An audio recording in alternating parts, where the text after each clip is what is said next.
Aujourd'hui, je vais évoquer le sujet des réfugiés climatiques, un sujet très important car il touche énormément de populations. Mais qu'est-ce que les réfugiés climatiques? Les réfugiés climatiques, c'est l'ensemble des personnes qui doivent quitter leur pays, leur terre à cause de dégradation de leur environnement liée au changement climatique. Mais cette rupture environnementale met en danger leur vie ou affecte leurs conditions de vie. Les agriculteurs, les chasseurs-cueilleurs, les pêcheurs ou encore les éleveurs sont les plus touchés. Il y a plusieurs dégradations environnementales comme par exemple la hausse du niveau des mers, la dégradation des sols, la déforestation ou encore les séismes. Ces réfugiés se déplacent pour une durée temporaire ou permanente entre la campagne et la ville, dans d'autres pays ou à l'intérieur de leur pays.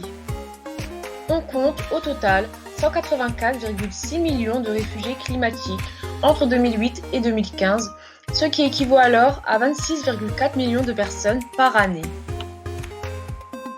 Les régions les plus touchées sont l'Afrique subsaharienne avec la sécheresse, les États insulaires avec la montée des mers et l'Asie du Sud et du Sud-Est avec les tsunamis et les typhons. L'Asie est le continent le plus touché. En effet, en 2014, il représentait 81% des réfugiés climatiques dans le monde. De plus, l'Organisation internationale pour les migrations prévoit environ 250 millions de réfugiés climatiques en 2050.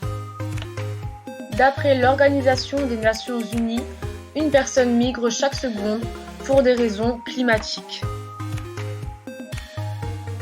Mais des mesures sont enfin prises, comme par exemple avec les accords d'accueil signés entre pays voisins afin d'accueillir des réfugiés climatiques. Des mesures sont aussi prises sur place avec l'exemple de la mangrove qui permet de protéger les îles. Cette plante a pour effet de retenir la terre et ainsi ralentir l'érosion. C'est une plante qui est contre l'océan. En revanche, ces réfugiés climatiques ne trouvent encore aucun statut national juridique. Ils n'existent pas aux yeux de la loi, ils ne sont pas reconnus et n'ont aucun droit. En effet, le terme de réfugié de l'environnement a seulement été évoqué dans un rapport de l'ONU en 1985.